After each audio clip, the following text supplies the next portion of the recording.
Praise the Lord आप सभी को जय मसीह की। और आज मैं अपनी एक गवाही बोलने वाली हूँ जो परमेश्वर ने मेरे जीवन में अद्भुत कामों को किया है। तो चलिए स्टार्ट करते हैं।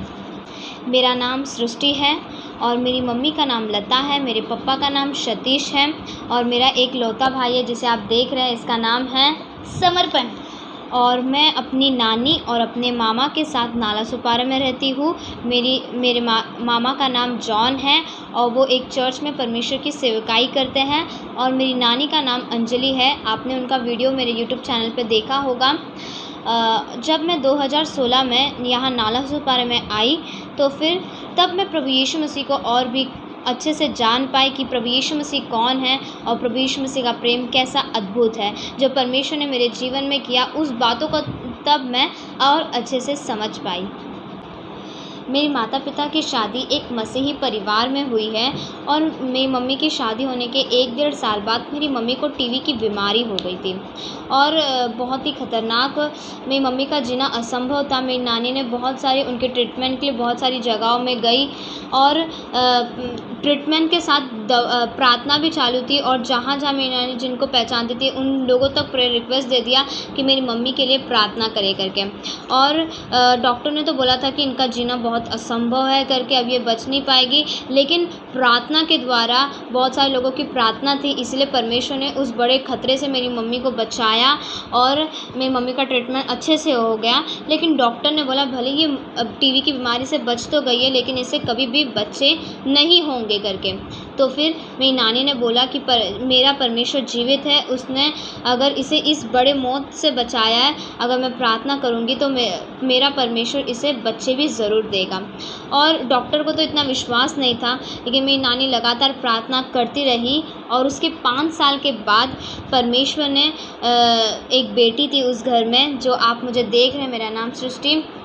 और डॉक्टर और मेरी नानी वही हॉस्पिटल में गई थी जो डॉक्टर ने बोला था कि इसे कभी बच्चे नहीं होंगे। वो देखकर बहुत ही चकित हो गए कि कैसे इसे बच्चे हो गए। और उसके 3 साल के बाद मेरा भाई हुआ जिसको आपने भी देखा। और परमेश्वर ने एक नहीं लेकिन 2-2 संतान दिए। किसके द्वारा? प्रार्थना के द्वारा। और फिर हम अपने मम्मी पापा के साथ जो नालासोपारा में संतोष भवन है वहाँ पर रहते थे। हमारा जो घर है वो जंगल के उधर था और हमारा घर मतलब पूरा झोपड़े का था। तो फिर हम सब सोए हुए थे, मेरे मम्मी पापा जागे थे और मैं और मेरा भाई सो रहे थे। हम बहुत छोटे थे, करीबन मैं 5 या 6 साल की रहूँगी। तो फिर तभी जब हम सो रहे थे तो सिलेंडर के पीछे सांप था और हमें नहीं पता था, मेरे मम्मी पापा को भी नहीं पता था। तो फिर मेरी मम्मी ने जैसे ही सिलेंडर को हटाया वैसे ही वो जो सांप है वो बाहर निकला और वो बाहर जैसे निकला उसने मुझे डायरेक्ट लपट लिया। मैं सोई हुई थी और पूरा ऐसे मुझे लपट लिया उसने और परमेश्वर ने कुछ भी खतरा होने के लिए नहीं दिया। उस मौत से परमेश्वर ने बचाया। वो सांप ढस सकता था, कुछ भी हो सकता था, लेकिन कुछ भी हानि होने के लिए नहीं दिया। इसके लिए मैं परमेश्वर को धन्यवाद देती हूँ। फिर कुछ साल बाद हम अपने मम्मी पापा के साथ भोईसर में रहने के लिए गए। वहाँ पे हमारी परिस्थिति इतनी अच्छी तो नहीं थी। मेरे मम्मी पापा ने हमें वहाँ पे एक स्कूल में डाला था और हमारा स्कूल हमारे घर से काफ़ी ज़्यादा दूर था और हमारे स्कूल और हमारे घर के बीच में जंगल पड़ता था, बहुत बड़ा जंगल पड़ता है। और फिर वहाँ से मतलब कि जिस स्कूल में हमें डाला था उधर पे इतनी अच्छी एजुकेशन भी नहीं थी, वहाँ की टीचर्स भी ध्यान नहीं देती थी। ऐसे हम लोग जाते थे और ऐसे रहते थे। तो फिर सुबह के टाइम पे तो हमें पापा गाड़ी से ड्रॉप करते थे, लेकिन दोपहर को घर पर जाते समय, स्कूल से छूटते समय हमें अकेले ही जाना पड़ता था क्योंकि मम्मी और पापा दोनों जन काम पे जाते थे। और मैं बहुत छोटी थी, मैं कम से कम 6 या 7 साल की थी और हमें घर पे अकेले ही जाना पड़ता था और घना जंगल रहता था, धूप बहुत रहती थी और पूरा रोड जो है वो पूरा सुनसान रहता था। लेकिन हमारे साथ परमेश्वर थे, इसके लिए मैं परमेश्वर को कोटि-कोटि धन्यवाद देती हूँ। उस खतरे से भी परमेश्वर हमें बचाते थे और कोई हमारे साथ रहे या ना रहे, लेकिन परमेश्वर की सुरक्षा हमेशा हमारे साथ रहती थी। बहुत सारा खतरा आता था, कभी कि कभी किसी चीज़ से सामना हो जाता था, लेकिन परमेश्वर हमें हर एक खतरों से बचाता था। इसके लिए मैं परमेश्वर को कोटि-कोटि धन्यवाद देती हूँ। और फिर जब मेरे मामा और मेरी नानी जब हमें भोईसर में मिलने के लिए आते थे, तो बहुत सारा खाने के लिए जो चाहिए हमें वो लेके आते थे। हम बहुत ही खुश हो जाते थे। और जब हमारी स्कूल की छुट्टी पड़ती थी, तब हम यहाँ नालासोपारा में छुट्टी के समय अपनी नानी के यहाँ रहने के लिए आते थे। और जब आते थे तो हमें प्रार्थना, वचन, स्तुति, गीतों सब में पढ़ने के लिए मिलता था। हमें बहुत ही आनंद होता था। जब हम यहाँ पे गर्मी की छुट्टी में थे अपनी नानी के उधर, तो फिर मेरे मम्मी पापा के बीच में कुछ झगड़ा हो गया, बहुत बड़ा झगड़ा हो गया, और मेरी मम्मी घर छोड़कर चली गई। और फिर पापा हमें यहाँ से गुस्से से लेकर चले गए अपने साथ भोईसर में। तो फिर मेरी मम्मी का तो कुछ पता नहीं था कि वो कहाँ गई। फिर उसके बाद हम वहाँ पे रह रहे थे, तो वहाँ पे ज़्यादा कोई नहीं था, तो हमें वहाँ पे बिल्कुल भी अच्छा लग तो नहीं रहा था, लेकिन वहाँ पे रहना पड़ रहा था। जब मैं दूसरों को देखती थी, दूसरों के मम्मी पापा को देखती थी, उनके साथ उनके बच्चे रहते हैं, मैं बहुत ज़्यादा रोती थी कि मेरे परिवार में ऐसा क्यों हो रहा है प्रभु।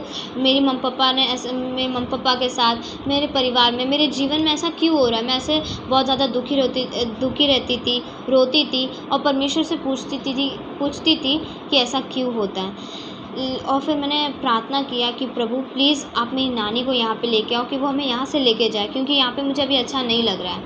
और फिर परमेश्वर ने मेरी नानी और मेरे मामा को भोईसर में लेके आए। और जब वो वहाँ से हमें यहाँ पर लेके आ रहे थे नालासोपारा में, तो फिर वहाँ तभी बहुत बारिश थी, और जहाँ हम रहते थे वहाँ पे इतना पानी भर गया था कि वहाँ से आना बहुत ही मुश्किल था, बहुत ही कठिन था। लेकिन परमेश्वर ने हमें वहाँ से हर एक खतरों से बचाया। बहुत ज़्यादा पानी भर गया था, आना बहुत मुश्किल था, और इतनी बारिश थी, लेकिन परमेश्वर ने हमें लेके आए और हर एक खतरों से बचाया। सुरक्षित हमें 2016 में परमेश्वर हमें यहाँ पर लेके आए। इसके लिए मैं परमेश्वर को धन्यवाद देती हूँ। और जब 2016 में हम यहाँ पर आए, तब हमें बहुत सारी चीज़ों में बढ़ने के लिए मिला, बहुत सारी चीज़ों का आनंद मिला जो हमने कभी सोचा नहीं था, समझा नहीं था।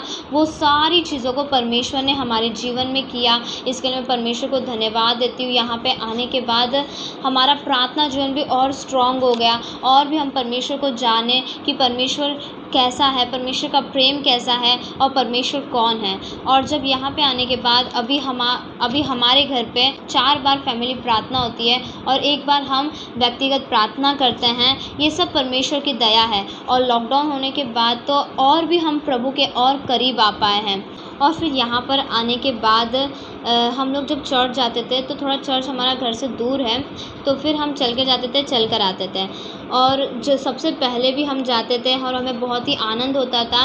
और फिर एक दिन क्या हुआ कि मेरे भाई को चिकन पॉक्स हो गया, और उसको उठने बैठने में बहुत दिक्कत होने लगी। वो उठ ही नहीं पा रहा था, मतलब उसको बहुत ज़्यादा तकलीफ़ हो रही थी। लेकिन जब संडे आया, तो फिर मेरी नानी ने बोला कि नहीं, अभी हम रुकेंगे नहीं। जब हम बीमार रहते थे, जब हम दुखी थे, जब हम परेशानी में थे, तब हम परमेश्वर के पास क्या पाने के लिए गए थे? आशा पाने के लिए गए थे, बीमारी से चंगाई पाने के लिए गए थे।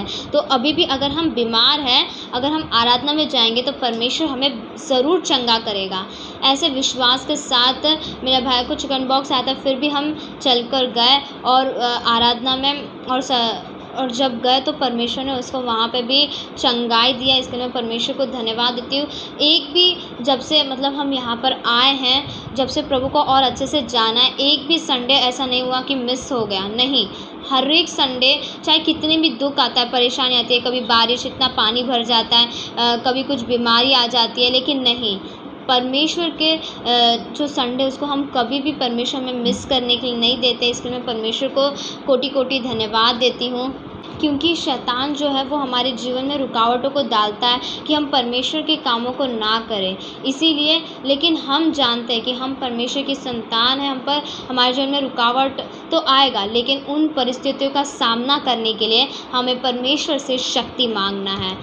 और जब लॉकडाउन हो गया, तो फिर लॉकडाउन में हमें परमेश्वर के साथ बढ़ने के लिए बहुत ही अच्छा मौका, अवसर मिला। हर समय प्रार्थना प्रार्थना प्रार्थना करते रहो। आत्मिक बढ़ोतरी के लिए बहुत ही अच्छा समय था।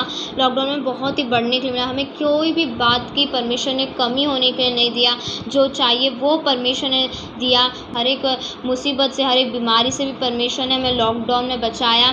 मैं आपको बताना चाहती हूँ कि मेरे घर में कोई भी काम धंधा नहीं करता है। मेरे मामा भी जो है वो परमेश्वर की सेवकाई करते हैं, और हमारे घर में कोई भी, हमारे मम्मी पापा भी हमें ज़्यादा हम पर ध्यान नहीं देते हैं। तो हमारे घर को कोई चलाने वाला नहीं है, लेकिन हमारे घर को चलाने वाला केवल परमेश्वर है। कोई भी मुसीबत हम पर आने के लिए परमेश्वर नहीं देता। हर एक खतरों से परमेश्वर बचाता है। हर एक ज़रूरतों को परमेश्वर पूरा करता है। इसके लिए मैं परमेश्वर को कोटि कोटि धन्यवाद देती हूँ। और जो कुछ भी परमेश्वर हमें देते हैं उसमें से पहला हम परमेश्वर को निकालते हैं कि नहीं, हमें मिलने से पहले हमें परमेश्वर को देना है। और परमेश्वर और उन बातों में बिल्कुल भी हमें कंजूसी करने के लिए नहीं देता है। सबसे पहले परमेश्वर को देना है। लॉकडाउन के बाद मेरी नानी को लेफ़्ट साइड में 2021 में लेफ़्ट साइड में मेरी नानी को पैरालाइज़ हो गया, और फिर हमने तुरंत उनको हॉस्पिटल में एडमिट कर दिया। और परमेश्वर की इतनी दया थी कि कुछ भी होने के लिए उन्हें नहीं दिया।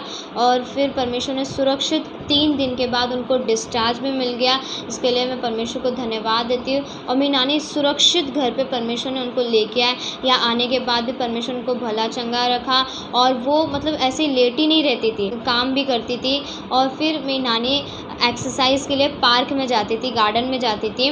तो फिर एक दिन जाने के समय क्या हुआ, अंधेरा था, मेरी नानी को दिखाई नहीं दिया, और वो सीढ़ी उनको दिखाई नहीं दी, इसलिए वो धड़ाम से गिर गई और उनके पैर पे बहुत गहरी चोट लग गई, और पैर से खून वगैरह आ रहा था। जो सीढ़ी थी वो ज़ोर से लग गई थी उनको। उसके बाद मेरी नानी को चलने में थोड़ी सी दिक्कत तो होती थी, क्योंकि उनको थोड़ा थोड़ा दर्द देता था, लेकिन परमेश्वर उनको चलाते थे। वो अभी भी खुद चलती है, फिरती है, हर एक काम करती है। इसके लिए मैं परमेश्वर को धन्यवाद देती हूँ कि मेरी नानी मुझे बहुत अच्छी मिली है, क्योंकि वो एक माँ की तरह मेरी केयर करती है। और मेरे मामा भी बहुत अच्छे हैं, जो हमें बताते हैं, समझाते हैं कि तुम ऐसा करो। परमेश्वर की शिक्षा में हमें बढ़ाते हैं, अच्छा गाइडेंस दिया है परमेश्वर ने। इसके लिए मैं परमेश्वर को धन्यवाद देती हूँ। और 2022 में एक दिन मैं और मेरा भाई एक मराठी सॉन्ग को हिंदी में बना रहे थे, तो वो अच्छे से हिंदी सॉन्ग बन भी गया और उसका म्यूज़िक भी हमें अच्छा मिल गया। तो मैं और मेरे भाई ने मैंने वो गाना गाया और वो वीडियो अच्छे से बनाया हमने, और फिर अपने मामा को दिखाया। तो फिर मेरे मामा बहुत ही खुश हो गए कि अच्छा है, आगे बढ़ो प्रभु में करके। मैंने अपने मामा को बोला कि मामा, अब मैं अपना एक यूट्यूब चैनल खोलूँगी, और यूट्यूब चैनल पर मैं अपना वीडियो को डालूँगी। तो मेरे मामा बोले अच्छा ठीक है, आगे प्रभु में बढ़ो करके। और मैंने कभी भी नहीं सोचा था कि मैं अपना एक यूट्यूब चैनल खोलूँगी और ऐसा वीडियोस को डालूँगी। मैं कभी नहीं सोची थी, और पता नहीं मैंने कैसे उस दिन बोल दिया और कैसे यूट्यूब चैनल को खोल दिया। परमेश्वर की कुछ योजना होगी। और जब मैंने यूट्यूब चैनल को खोला और उसमें वीडियोज़ को डालती थी, तो बहुत अच्छे अच्छे कमेंट्स आते थे, लोग देखते थे, खुश होते थे, और हमें भी अच्छा लगता था वीडियो बना के डालने में। लेकिन जो पहले का हमारा यूट्यूब चैनल था, वो अकाउंट में कुछ प्रॉब्लम होने के कारण वो यूट्यूब डिलीट हो गया। और फिर बहुत ही मुझे दुःख लगा, क्योंकि मैंने एक वीडियो बनाया था, उसके पीछे मैंने बहुत ही मेहनत की थी, और वो यूट्यूब जब अकाउंट जब डिलीट हो गया तो बहुत ज़्यादा दुःख लग रहा था। तो मैंने सोचा कि शायद परमेश्वर की इच्छा नहीं होगी, तो अब मैं ये नहीं बनाऊँगी। तो फिर मुझे एक आंटी ने समझाया कि तुम ऐसे क्यों छोड़ रहे हो करके, तुम प्रभु में आगे बढ़ो। अगर एक बार कुछ हो गया तो उसे छोड़ना नहीं चाहिए, आगे बढ़ो करके। एक और यूट्यूब चैनल खोलो और उसमें और आगे बढ़ो करके। तो फिर मैंने एक और अकाउंट बनाया, यूट्यूब चैनल खोला, और बहुत सारे वीडियोस को बनाकर डाला, और कमेंट आते तो हमें बहुत ही अच्छा लगता है कि परमेश्वर हमारे वीडियो के ज़रिए लोगों के अंदर बातें कर रहा है। और फिर हमारे द्वारा मेरी नानी को भी वीडियो बनाने का मौका मिला। मेरी नानी को पढ़ना नहीं आता है, वो मतलब पढ़ी लिखी नहीं है। तो फिर हम जब प्रेयर में बैठते तो हम जैसे वचन को याद करते हैं हर दिन, तो वैसे हम अपनी नानी को भी वचन पढ़ाते हैं और उनको भी लर्न करवाते हैं। और फिर वो सब मेरी नानी वचनों को लर्न करती है, और जब उनको अच्छे से लर्न हो जाता है तो हम वो वीडियो को बनाते हैं। और फिर हम भी जब स्टोरीज़ लिखना है, जब मैंने यूट्यूब चैनल खोला तो मैं और भी मतलब बाइबल को और भी अच्छे से पढ़ती हूँ कि मैं और अच्छे से स्टोरीज़, अच्छे से कहानी बना सकूँ, सकूँ, अच्छे से गाना बना सकूँ। आपने अगर ज़्यादातर मेरा वीडियो देखा रहेगा तो मैंने कुछ गाने खुद से बनाए हैं। जब मैं प्रार्थना में बैठती हूँ तो परमेश्वर ऐसी अगुवाई करता है और फिर वो गाना बन जाता है। और मेरी यही इच्छा है कि मेरा जो जीवन है वो परमेश्वर की सेवा के लिए इस्तेमाल हो और मैं परमेश्वर की सेवकाई करना चाहती हूँ कि और भी लोग प्रभु यीशु मसीह के प्रेम को जान सकें और समझ सकें कि यीशु मसीह सभी से बहुत प्रेम करता है। भले हमारे पापा हम पर ज़्यादा ध्यान नहीं देते, लेकिन हमारा ध्यान रखने वाला, हमारा ख्याल रखने वाला, हमें हर एक तकलीफ़ों से बचाने वाला हमारा परमेश्वर है। कोई हमारे साथ हो या ना हो, परंतु परमेश्वर हमारे साथ हमेशा होता है। मेरे जीवन में ऐसी बहुत सारी दुर्घटना हुई है, परमेश्वर ने मुझे मौत से बचाया है, बहुत बड़े खतरों से बचाया है। भले मनुष्य ने मेरा साथ छोड़ दिया, लेकिन परमेश्वर ने कभी भी मेरा साथ नहीं छोड़ा, हमेशा मेरे साथ रहकर मुझे संभाला, अभी तक संभाला है। और अब आज मैं 16 साल की हूँ। मैं परमेश्वर को धन्यवाद देती हूँ और मैं परमेश्वर की गवाह हूँ कि अभी तक परमेश्वर ने मुझे जीवित और सुरक्षित अपने छत्र छाया में रखा है। इसके लिए मैं परमेश्वर को कोटि-कोटि धन्यवाद देती हूँ। आशा करती हूँ कि आपको इस छोटी सी गवाही के ज़रिए परमेश्वर ने आशीषित किया होगा। आप सभी को जय मसीह की।